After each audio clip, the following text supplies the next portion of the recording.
and welcome to Meri Kahan with Rishi and Kunjita. Over the last couple of weeks, we had a chance to meet with a couple incredible couples, and their story and their journey. We've heard about it, and we've had a lot of fun hearing about it, and we've learned so much from them. We've been both married for just under 2 years, and just hearing everyone's story and some of their ups and downs, and their twists and turns. Every couple goes through a just incredible amount of difficulties, and but they piece it together. They find a way to kind of endure and move on together, and we've learned that from all of our couples. I agree. I think we've had so much fun so far, and I think we're really excited to bring on our next couple. Yeah. So today we want to bring on Chuck and Heidi. Hey guys, how are you? Hi. Hi guys. How's everything going? Good. Very good. Thank you. Yeah. Yeah. No, we're so happy you guys are on this show, and just like I was telling all of our viewers, every couple's journey and their story is so much more different than the next couple, just because of all the things that you go through in life as individuals, and then as a collective unit, and how you tackle those problems. It's going to be different from everybody else, and your mindset, your values, your principles, and your beliefs as a unit is going to be different from Kunjita and I, or any other couple. So we want to hear about your story, how you guys met, how it all happened, who said what, and just tell us about your journey. You want me to start, or do you want to start? You start. So this is an interesting story because this goes back to about 2010-ish, 2009, 2010. I was working as a contractor for a company in Jacksonville, Florida. Sort of doing the same thing I do now, but was working as a contractor there. And it's sort of a friend of mine, a good friend of mine, who still lives there. So he lives in Atlanta. And so I had shown a little bit of interest in her, so I knew about her, but I had never met her. So I'd seen her through, Facebook pictures, and I kept having this conversation with my friend, Rick. His name's Rick. And I said, dude, you've got to introduce me to this girl. And he didn't really do a very good job of doing that. So I sort of, I'll make that short. I'll make that part a little bit shorter. So what was happening is when I ended up leaving Jacksonville, I was going back up to my home in the Cincinnati, Ohio area. And on the way through, it's about a 12-hour drive. So I stopped in Atlanta and to stay with him. And he said, hey, I need to make a run up to this little area north of town. I'm taking some supplies up to this running event, right? They were camping and they were running, and that's kind of what we do. We're weird that way. But so I said, okay, I'll hop in the car. Well, long story short, she happened to be there working a little booth, this little booth. And if you want to add to that, you can. But when I saw her, I mentioned it to a friend of hers that we both knew via Facebook and some other things, and I had met this friend through another conversation. So I'm being a little convoluted here, but trust me, it'll come together. And so when I mentioned to another mutual friend, her name is Kelly, and I said, "Oh, Kelly, is that Heidi? Is that the little blonde that I've been after for the last year?" So she said, yes, but you might want to temper that a little bit because she might think you're a freak if you do that. And so, or stalker. Or stalker. And I don't think I'm off as a stalker, right? That's not cool either. No, and so I said, well, let her know that I was here, and just let her know that I am, interested in meeting her someday. So, I don't know, probably a year went by, maybe 6 months, a year went by, and I was working at a different company in Cincinnati, was going to be traveling to Europe on a business trip. And so I reached out to my friend Kelly, and I said, hey, I'm going to be coming through Atlanta. I said, well, would love to catch up and see you guys again. She said, well, I can't make that happen, but maybe Heidi can. And I said, oh, okay, I'll friend her on Facebook if you think that's a good idea. I said, because if I do it out of the blue, i.e. stalker. So I said, yeah. So I ended up friending her on Facebook. I asked Kelly if she'd say on behalf, say, look, he's going to friend you. Don't freak out. He's been interested in you for a while. Yeah. So that part of the story is on the way back. I ended up stopping in Atlanta. She agreed to meet me, and I ended up stopping in Atlanta as a layover. We had a drink at the bar. From London. So I went to London for a week, and I was coming back through. Mm-hmm. And so, and I'll let you elaborate on that story a little bit, but that's really in a nutshell. I mean, I could go on for 2 more hours on how it really happened, but in a nutshell, that's kind of how it happened. In a nutshell, it was Facebook stalking. It kind of sort of. Facebook stalking. I'm trying to avoid the word stalking, but it was kind of stalking. Well, and how else is he going to know all the details about you and where you're going to be, so he could just be there, right? And be like, oh, I just ran into you. See, Kunjita, you got me figured out. That's yeah. See, she's good at it. So yeah, she's like, know what, great minds think alike, right? So. Right. And so, and I'll let her elaborate here a little bit. But when I saw her, I mean, the first time I ever physically laid eyes on her at that point, I had a sense that this was going to be the person. Of course, you say that a lot when you're single and you're 45, and you're like, oh, that's the one. But I saw something in her that I hadn't seen before in anyone else. So you want to take over from there a little bit?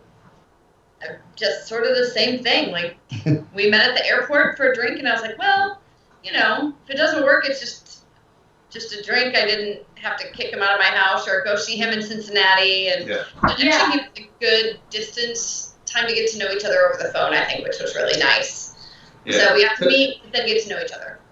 So you guys, either of you guys can kind of answer this, like, what was that turning point? Actually, I think I'll ask both of you guys, because everyone has their own kind of version of the truth. What was the turning point for you in terms of, this is the person I want to marry, and this is the best person I could possibly meet for me? What was the turning point for each of you? So I can pinpoint it. She's not going to like this story. So we had been talking on the phone for a couple of months, every night, or at least 3 or 4 nights a week. And I had a sense that this was the person. And while we were talking, once a month or so, we would make trips back and forth to each other's house. Get to know each other that way. We slept when she came to my house, I would sleep in a different bedroom. We want to keep it, as above board as possible. And when I would go to her house, I would sleep at a friend's house of hers, because she had a very small little 1-bedroom condominium. Okay. In sort of a pretty trendy little neighborhood there in Atlanta. So the turning point was about 3 months in. I was sort of getting the sense that she really wasn't interested in pursuing any more than that. Yeah. And I just called her out and I said, hey, I'm not looking to marry you right now, but I need to know where your head's at. Yeah. I really need to know, because I need to know that I'm not wasting my time, because I'm at the age where I don't have time to waste on somebody that's not interested in me. Of course. I think you are, and again, I'm not pressuring you. I'm just telling you, I need to know where you are. At least, is it worth pursuing? Yeah. It was actually the same phone call, because I liked him. He was great. We had great phone conversations. We really had a lot in common. But I was, I guess, afraid to move on to the next step, afraid to make this commitment. And when he was like, are we doing this or not? I was like, I really need to consider this. I need to either jump in or jump out. Yeah. And I think that was the turning point, probably for both of us. I remember sitting there. Yeah. And then the catalyst for that was I was working at a job in Cincinnati, and they had hired somebody else. And your job was made redundant. My job was made redundant. I was the odd man out. And so I remember picking up the phone and saying, remember the talk about me moving to Atlanta? I said it may be time to do that. And the God moment came 2 days later when I got a call from a... Oh, wait, let me tell that part. You tell the story. So I remember getting a call that he didn't have a job. And I'm like, okay, we're going to be people that trust that God has a plan for us. You're going to move to Atlanta. And the next day he was like, well, you move to Cincinnati? And I was like, oh, no, we're trusting God with your job. I have one. Like, we don't need to trust him for your job, for my job. So finally, that's another time when I was like, all right, if I'm into this, if this is something that's going to work, then it would be worth it for me to move. Yeah. So I started looking for a job in Cincinnati at the same time he was looking for a job in Atlanta, because I was like, all right, if this is worth it, it's worth the move, and I need to put my money where my mouth is, essentially. And then the next day, well, to be fair, I had been interviewing, but I hadn't had really, any solid bites. And literally the next day, this is where the angels started to sing. Yeah, so I got a call and said, hey, we want to make you this offer. You need to be here in 2 weeks. And so that was Monday, Tuesday, immediately Wednesday, I called her, and what was really cool about that was not only did I end up moving like the day after Thanksgiving, 2011, and my current company paid me through the end of the year, so I was getting double salary through the end of the year, which was great. That's help with moving expenses and all that kind of stuff, right? So, go ahead. It just took both of us. We each had moments around the same time of like, if this is worth it, it's worth it. Correct. We had to do something or don't. And it wasn't easy when I got there, because Atlanta is a much different city than Cincinnati is from a culture perspective. I had a very old dog that was sort of the love of my life, besides her, and he was really old and really sick. And he had a really hard time for about a year, and he passed away about a year later, I think. But yeah, it was. So I moved down there in November of 2011. We ended up getting engaged March of 2012 and got married in September of 2012. So within a year, we were married, of me moving to Atlanta. Yeah, and the rest is history. Yeah, exactly. Yeah. More or less. Yeah. No, I mean, that's great. I mean, honestly, that's an interesting thing that I always want to know, especially the couples that we've been talking to, or, any couple that we meet outside of the show. I want to know about that turning point, like, what was that point when you knew, or when you saw things turn in a direction where you're like, this is the person I want to be with for the rest of my life. This is my best friend. This is the person that I'm going to confide with. And, this is the person I want to grow old with. And, we had a turning point as well. And honestly, for me, it was moving from California to Tennessee back in June 2017. And, our dog, Hasina, she means the world to us. And, I was like, I'm sick and tired of being away from Kunjita. I'm sick and tired of being away from Hasina. And, if we want to get to a point where our relationship progresses to a point where we want to get married, we got to get long distance out of the formula. Yeah. And I moved to Nashville, and, just maybe a year and a half after we got married. And, it's been like a year and a half now since we got married. And honestly, that turning point was, when I decided to pull the trigger. And I think you guys kind of alluded to that, life kind of comes at you, and sometimes you just got to roll with it. You got to pull the trigger. You don't know what's going to come out of it, but you just got to trust your gut. And you got to ask yourself, is this the best thing for me? Whether, Chuck asked himself about Heidi or vice versa, or it's anything in life, you just got to pull the trigger sometimes. Yeah. And it's really like the leap of faith, right? Yeah. You either take it or you miss the opportunity, and then you think to yourself, oh man, what if? Yeah. Well, and I knew that, again, and it's probably a little bit easier for a male as you get older, but for me, I was done with the whole dating thing. I didn't want to date anymore. I didn't want to go through the whole first date thing anymore. It's just, and ironically, this is ironic we're talking about this, because today we ran, 5 miles around the lake, and I was just out there. We're out every day, and I stopped about halfway through, and I said, I want to hug you today because I love you more today than I did then. And I said, 8 years into this thing, or 8.5 years into this thing, and I can't imagine life without you. Just out of the blue. Yeah. And to me, that is like 8 years in. Sometimes the 7.5, 8 year mark gets to be a little bit, oh my God, this person. I don't feel that way at all. It hasn't even been 2 years. I swear she had that feeling about me yesterday. I swear, like, giving me that look. I was like, damn. I was like, what? You're already sick of it? No. That's not true.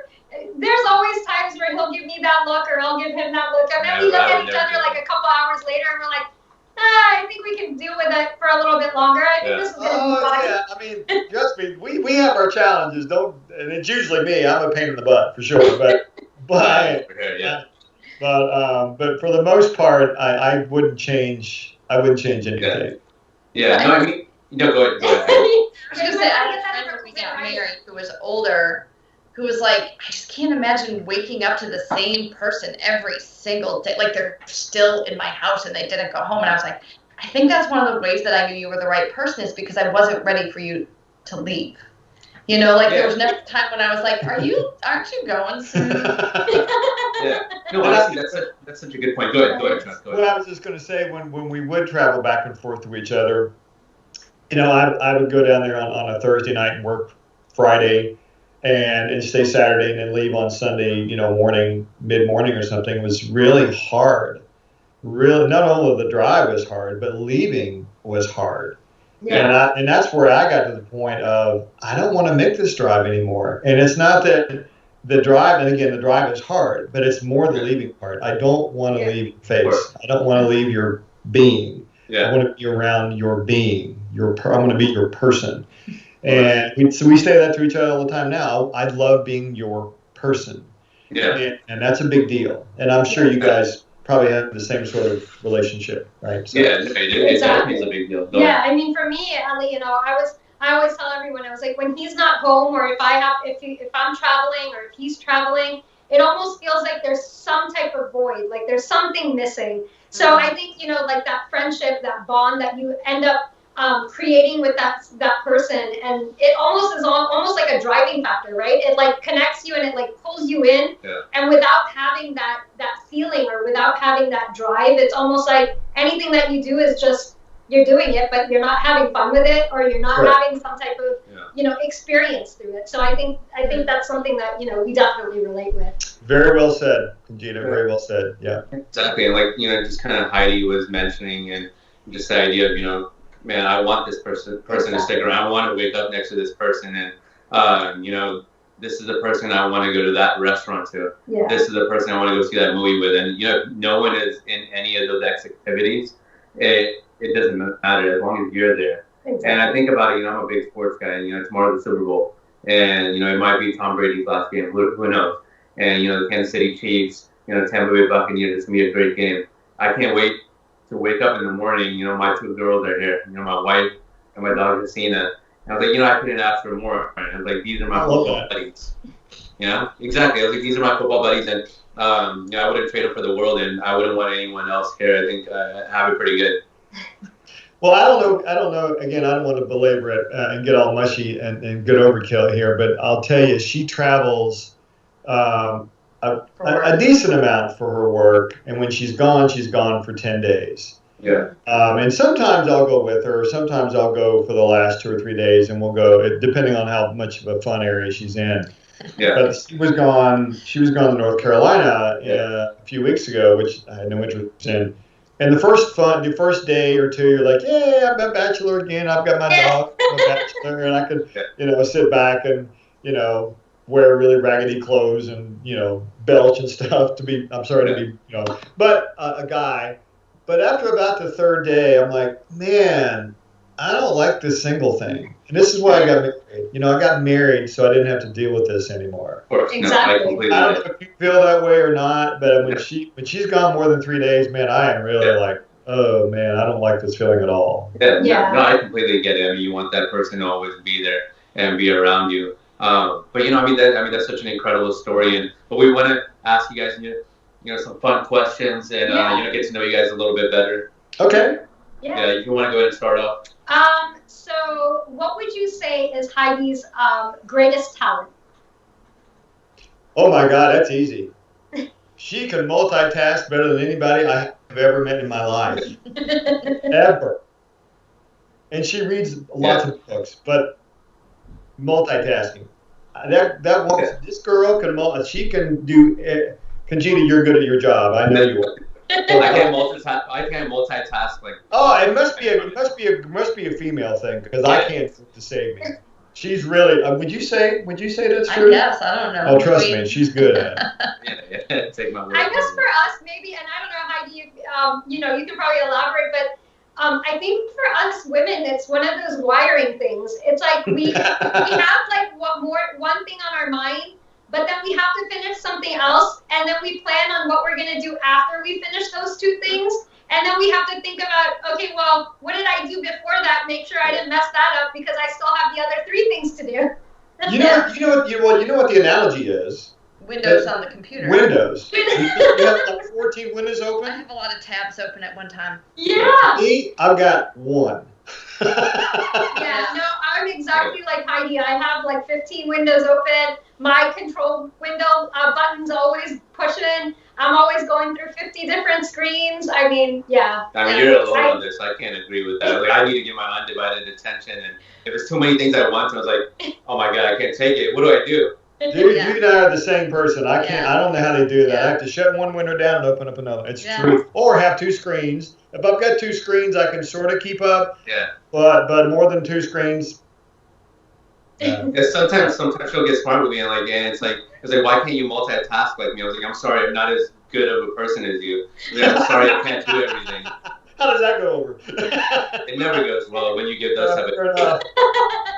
Fair enough. Yeah, no, for sure. But no, love you guys' answer. Also given the course of the pandemic, when I think about it, there's so many things we usually would do that we're no longer able to do, at least currently. And we both love going to the movies, and I love seeing a movie on the big screen. And I'm not one of those people that likes a digital version of a movie. It's like Netflix and all that stuff. I'm just not with those times, I guess. So, like, I love going to the theater. Okay. There's that big evening and we go see a movie. What's the one thing for you guys you feel has been kind of taken away from you at the moment that you would love to do all the time, but because of COVID, it's been put on hold? Yeah, we Trying new places. we like to try new places to go eat at. When we had that conversation a few months ago about there's just no place to eat here, so we'll go into like downtown Nashville occasionally. And you just can't do that anymore. I mean, to an extent, you can't do that, or you have to get takeout. Well, driving from downtown Nashville back to where we live is a good 20, 25 minutes. Well, by the time you get home, it's cold. Yeah. There's no fun in that, Yeah. right? There's no fun in that. So definitely eating out. And the same four walls you just left are the same four walls you're going to have when you come back. So I think she's right.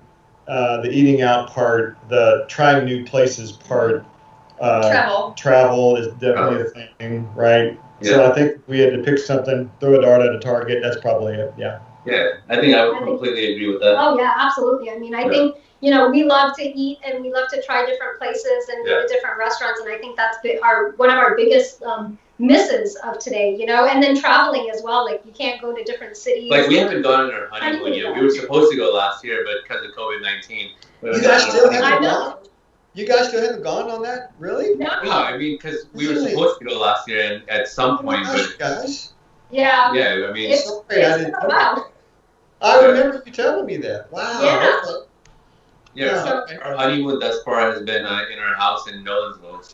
So, hopefully at some point, things start opening up, and some of the places, I think we mentioned Athens. Somewhere in Europe, maybe in Italy, Venice. We want to go to Italy. Yeah, we definitely want to go to Italy. Yeah. Yeah, because I've gone to like Venice, Rome, and like all these places, but I've gone with my family. I haven't gone with my wife. And when I was in Venice a few years ago with my family, I had an incredible time. But you have a different time. The capacity of that relationship, your time is dependent on that.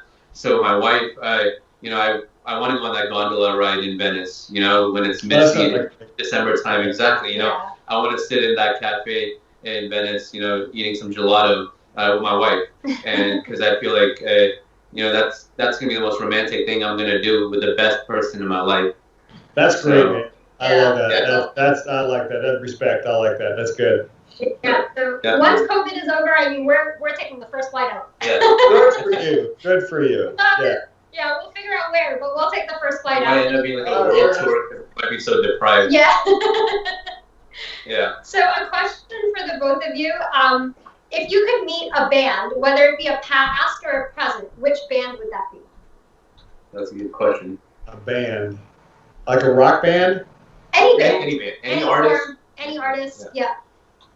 The Eagles. Nice. The Eagles with Vince Gill. The Eagles. With and without. I mean, with past and present. Can you do that? Because it's different now. Sure. Of course. I mean, he's dead now. So. Glenn Fry. So when Glenn Fry. Yeah, I would think that somebody like that I never had a chance to see when I could. Mm-hmm. I mean, they're an icon, right? So yeah, I think I agree. I've seen a lot. I think I would agree with her on that. Yeah. Yeah. No, I mean, I completely get that. I mean, the Eagles. I haven't listened to much, but you. I've heard a bunch of their songs. I love the Eagles. I mean, they're Steve Tite, one of our close friends. He's a huge band fan. Like watches and goes to all the concerts around the country, and so he's a huge Eagles fan as well. Okay, very cool. Yeah. We were going to go see his show last year. James Taylor. Somebody who's seen and done and been around for a long time. I would love to see. And stood the test of time, right? Yeah. Stood the test of time. Yeah. Exactly. No, of course. So, kind of getting to know you guys a little bit better and letting the audience get to know you guys a little bit better. This question is for Heidi. We learn so much in life, whether it's from your significant other or your parents or your siblings, or it might be your friends, it might be coworkers. There's so many different relationships, and the capacity of those relationships, is really gonna, I guess, dictate what you learn from them. And if you had to pick, what's the best thing you've ever learned from Chuck? What's the best thing you've ever picked up from him? Oh, do tell. That's a great question. Chuck is like, go ahead. I want to hear this all day. I think it's more than one lesson. It's really more of like a value, just the value of loyalty, the value of sticking to something, loyalty to people. I think that's more of a quality of yours, but I also think that's what I've learned a lot about is the value of that and what that looks like. Thanks. Yeah. That's a great answer, because I think that really tells you about someone, right? Is how they treat others and how they value others and how they connect with others. I mean, I know that's a quality that Rishi definitely has as well. I mean, he's really strong with, getting to just make people feel like they're like he has 100% of their attention, and he's going to listen to every single thing and be that attentive person. And I think that's something that, I've definitely learned a lot from, because with my multitasking brain, I always, I'm listening, but I'm also thinking about other things at the same time. So I think that's definitely something that I cherish, and I try to learn and learn that from him for sure. Yeah, no, I appreciate her saying that, and her being my wife and my best friend, her opinion counts the most. Heidi mentioned loyalty about Chuck. I think I'm going to echo that same sentiment. Kunjita's always been loyal to me. She's the best person I've ever met in my life, and there's times, it was so rocky in terms of our relationship, which is an okay thing for any couple to say. You might as well be lucid about it. Every relationship is rocky at one point or the other. It depends on how you move on and your decision to move on together. But yeah, I feel like her love and loyalty is unwavering. I've become a loyal, over the years, but I feel like there was never a time where she wasn't. And there was, I guess when I say loyal, it's like maybe some of the fights, it's like some of the disagreements early on is like I don't know if this is gonna last, and it's like but she was unwavering in that confidence, and it's kind of an endearing feeling when someone is loyal to you, because they trust you, there's blind faith in you, and it's like, man, if I'm going into the battlefield, like I'm a big football guy, like when you think about offensive linemen and defensive linemen, and they always talk about the battle of the trenches. Like I'm gonna go into this fight with this guy, and I don't care who's on the other side, I'm gonna be okay because this person's next to me. That's what you count on that person. Yeah. No, That's true. I love that answer. So make it it's a little bit lighter. You want to go ahead and ask the next thing? Yeah, I was gonna ask Chuck, what would you do if you won the lottery? What's the first thing you would do? Yeah. First thing I would do. Wow. Well, I would do so many things. Honestly, you're going to think this is sappy. I would, depending on the pot, the pot, I would get a pretty big hunk of it away. No kidding. Because her and I, we are blessed beyond measure. Yeah. Not that I wouldn't take care of us, I certainly would. But there's a lot of people that are in a lot of need, especially right now. So I would probably give a fair amount of it away. And I don't mean to sound like I'm all this, that, and I'm not. But the bigger need to the greater good is what I would try to do, because a higher power is watching me. And that's a little prophetic, I guess, maybe, but I would do that. I mean, I know it's a light question, but I take it seriously. I would give a big portion of it away to charities and people in need. I really would. That's what I would do. Yeah. And that's an honorable thing to say and do, you know, because when you typically ask a question like that to anyone, they typically talk about things that they would do for themselves or things that they would buy for themselves. Yeah. So for you to come out and say, you know, the first thing you would do is to give that away to those who are in need, really shows the type of person that you are. And, you know, exactly like Heidi said, you know, that honorable, that characteristic that she was describing of you, and you really answered it right in this answer and showed to the world, you know, that you really are that human.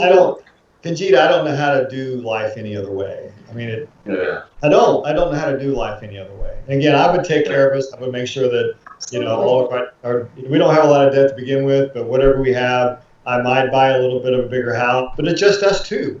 Yeah. Why do I need an 8,000 square foot house? That's true. Right? Why would I do that? So I don't know.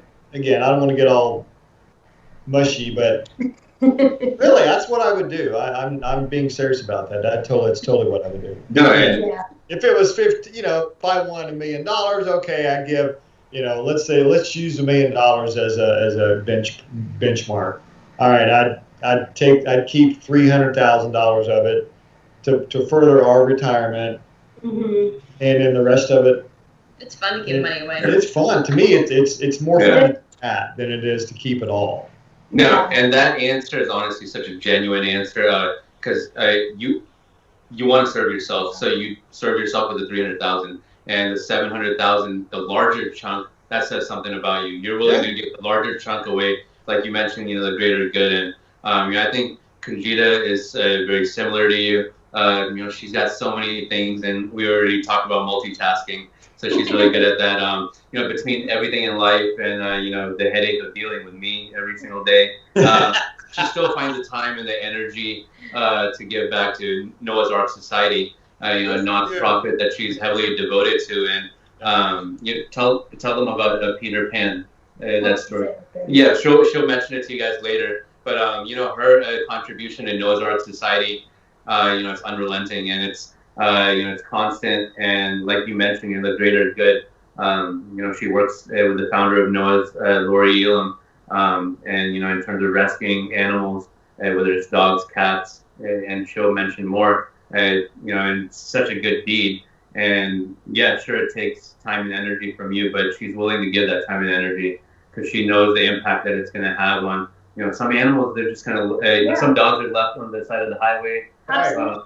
I'm a big rescue guy. So that's why you and I connect, Kunjita. Yeah, exactly. Yeah, no, of course. You know, like we mentioned that, you know, the pandemic a little bit earlier, and you guys mentioned that you guys do want to travel more once things kind of normalize. What's a place that both of you guys, you know, want to go in terms of a vacation, or you've been meaning to go to, but you're going to make that happen once the pandemic kind of subsides? 1, 2, 3. Italy.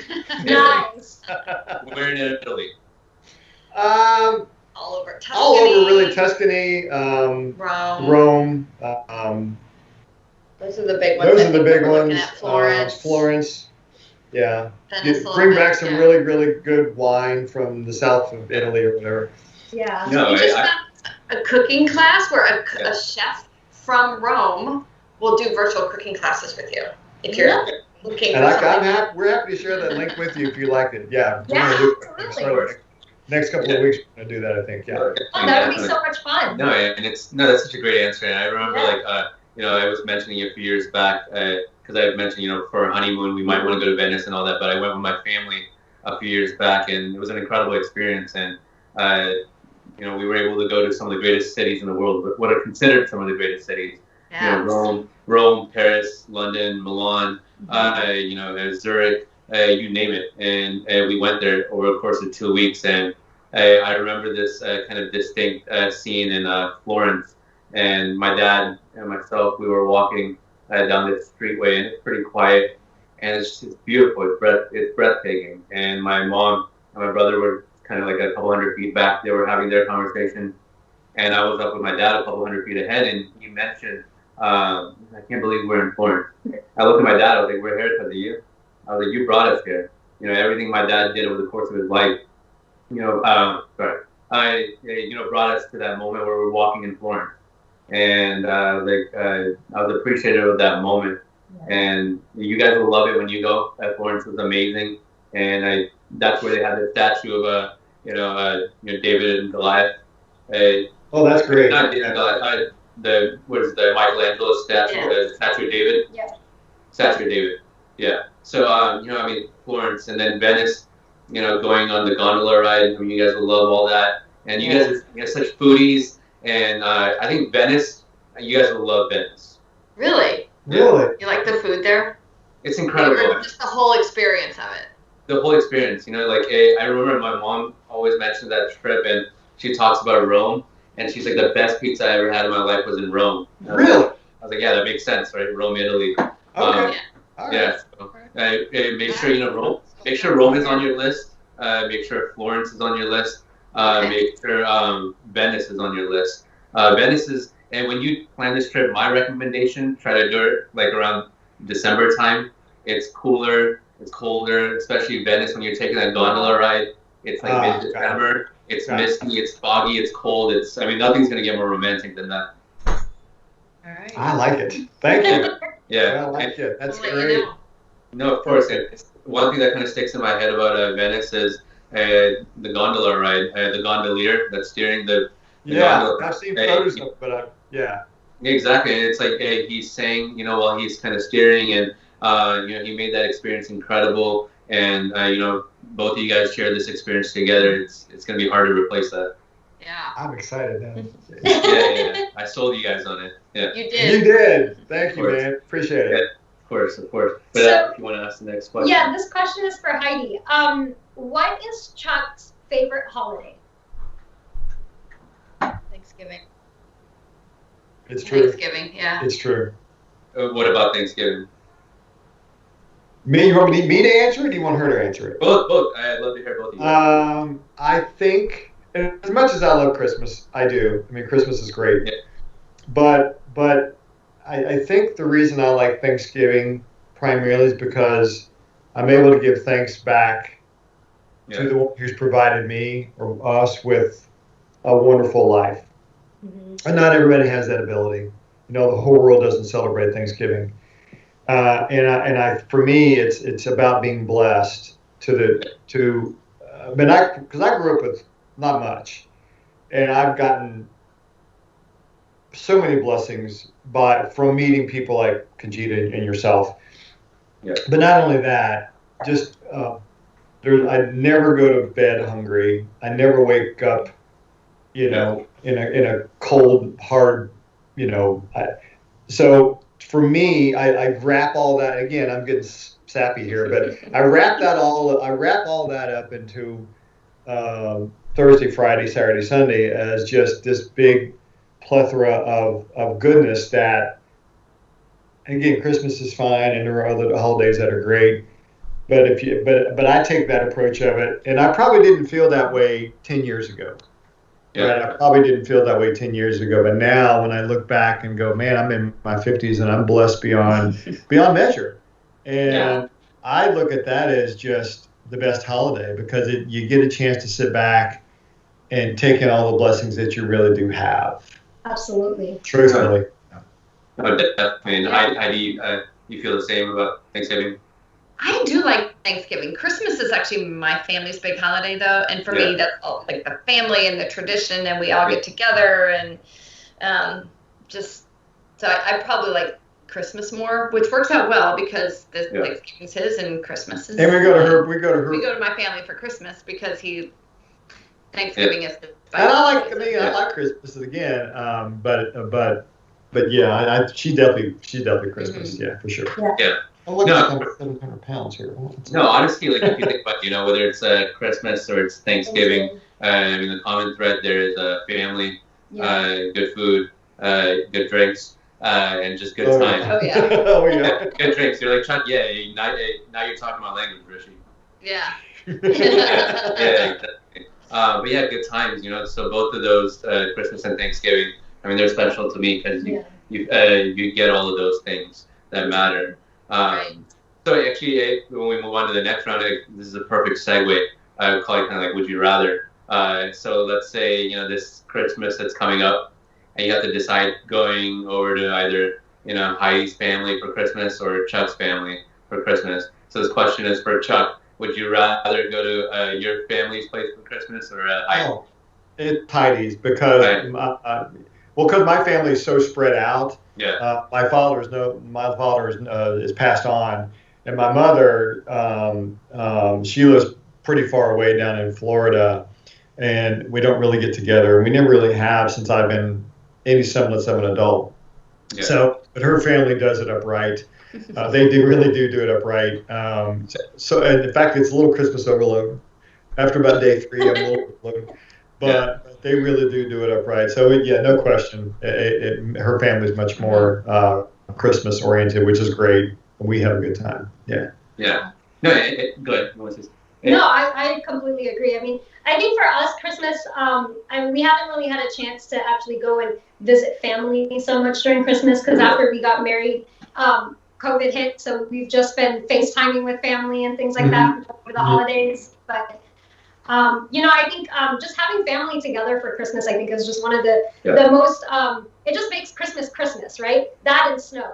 I think those are the two things that does not make Christmas unless you have family and snow. True story. I get that. Yeah. Mm-hmm. Yeah, coming from Toronto. Yeah. Miss the snow, right? Christmas. Absolutely. I mean, I was born and raised in Toronto, so for me, snow is like that. Yeah, so snow for me is like, I'm just always looking for snow. I love it. I love the cold weather. I love snow. That's why Florida for me has always been a tough ride because all we have is one season and it's just all sun. Yeah. Right. I get that. Yeah, I get that. Yeah, no, it's like it's kind of a quick story. It's like for a number of years at a time, every Christmas, around that Christmas time, coming from the Bay Area in California, and my parents and I, my brother, the 4 of us would always make a trip to Lake Tahoe, and we're right there on Christmas time, and my brother and myself, we go snowboarding. And somehow it always works out perfectly. It's Christmas Day, it's Lake Tahoe. I'm here with my family, and my parents will just kind of relax and just kind of sit down there and eat in the restaurant area. They're not gonna partake in skiing or snowboarding. My brother and myself, we're up there on the top of the mountain, and it's Christmas Day. Perfect, fresh snow, fresh powder. And I'm with my brother, and I'm snowboarding. I was like, that was my Christmas memory for a long time, but like you said, it feels like Christmas when it's nice and sunny and there's fresh snow. There's just a different feeling about it. Absolutely. Yeah, that's cool. Yeah, very cool. Yeah. So, Heidi, a question for you. Would you rather be invisible or would you rather have the ability to read people's minds? Ooh, gosh. Dangerous question. I don't think I want to read people's minds. Yeah, you definitely don't want to read my mind. I think invisible.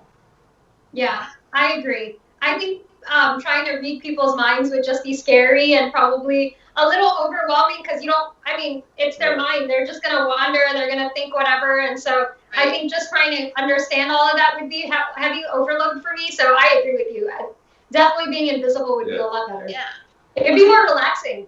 Oh, yeah. It would be much more relaxing. I think reading somebody's mind, I mean, people have thoughts that they wish they didn't have either. You know what I mean? Like, they might think really bad things and then say, oh, no, wait, that's, you know what I mean? Like, I don't want to know things that haven't been filtered a little bit. Yeah, exactly. I was just thinking the same thing, Heidi, you know, because it's unfiltered thoughts in your head. And, you know, it could be, and you don't know whoever you're talking about, you probably don't want to know what's going inside that person's mind. Yeah.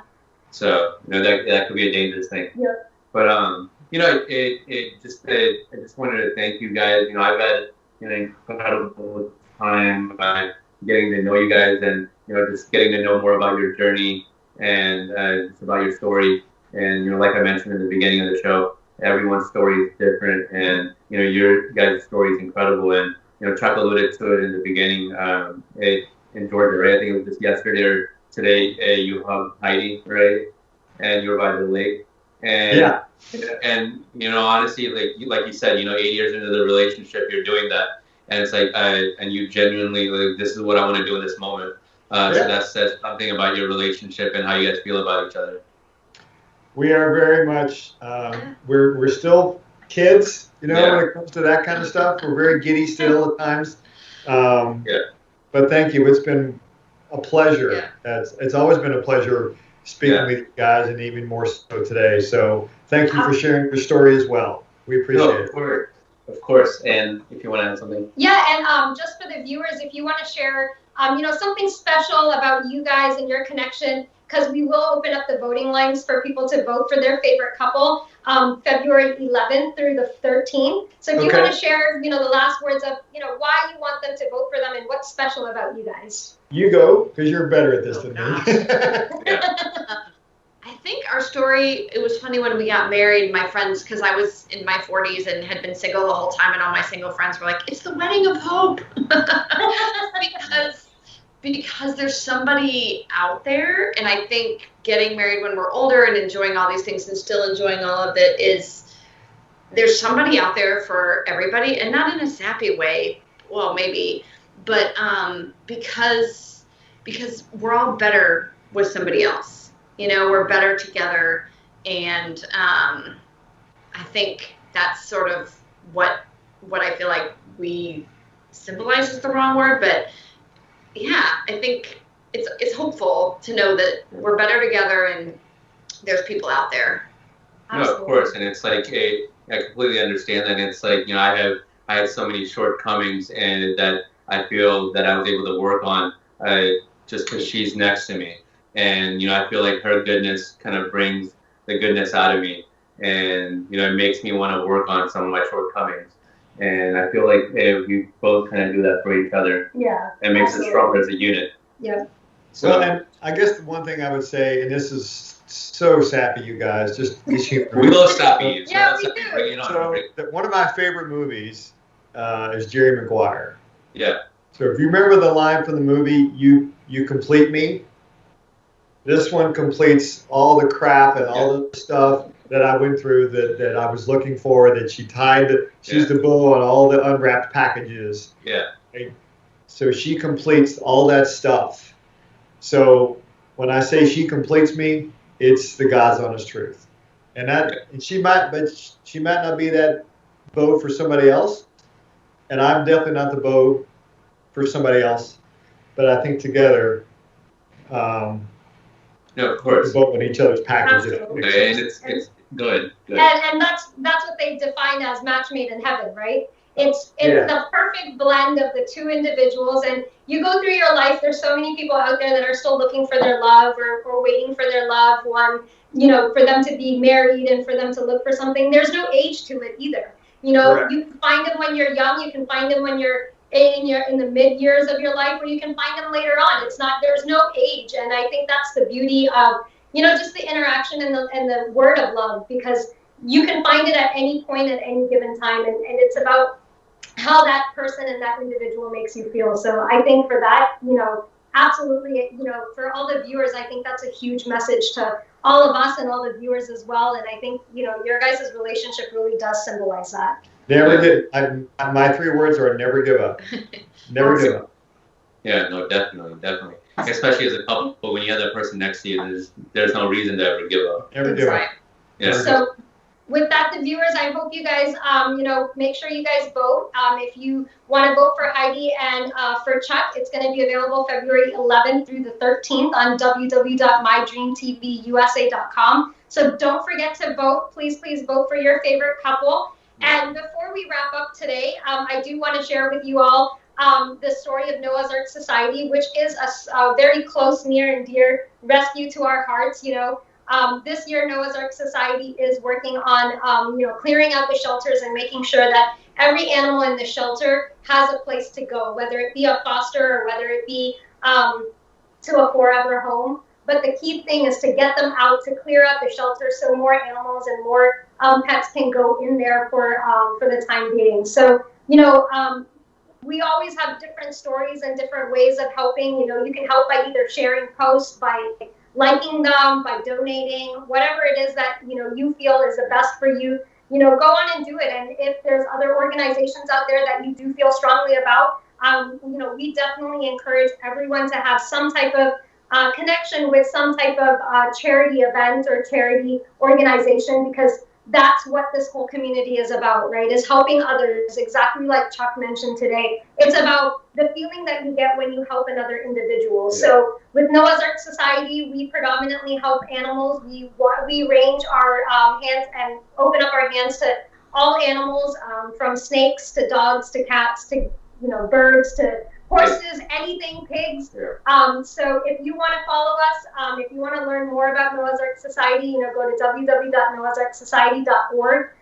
We also are available. They have a social media link on Facebook and Instagram at Noah's Ark Society. So take a look at them, see their success stories. We mentioned one earlier about Peter Pan, who's 2 years old, and he has the blessings to be able to see another day because just 24 hours ago, he was on the list of being a dog that no longer would have seen life. And so I think that's a huge thing, for the community to come together to do what they need to do to save lives is a key thing, whether they're animals or humans. It's all about all of us working together and doing something positive for somebody else. So keep those good vibes going and, continue helping out, continue doing charity work, and thank you so much. We really appreciate all of your guys' help. And thanks, Chuck and Heidi, for coming on our show. We had a blast. Yeah, a lot of fun. Yeah, you guys are so sweet. And, hopefully a lot of viewers can learn a lot about what you guys are doing for the community as well. And take a piece of that and possibly do something for their community. So thank you so much. I'd like to thank Mydream TV USA, Mydream Entertainment for this amazing platform, Janak Ji, Rashmi Ma'am, for this amazing platform for us to be able to share our journeys, our stories, and our thoughts, and share with you guys what we all feel and how we help the community and what we do. So thank you so much. We really appreciate it. Thank you, Chuck. Thank you, Heidi. Thank you. Bye, guys. Bye. Bye.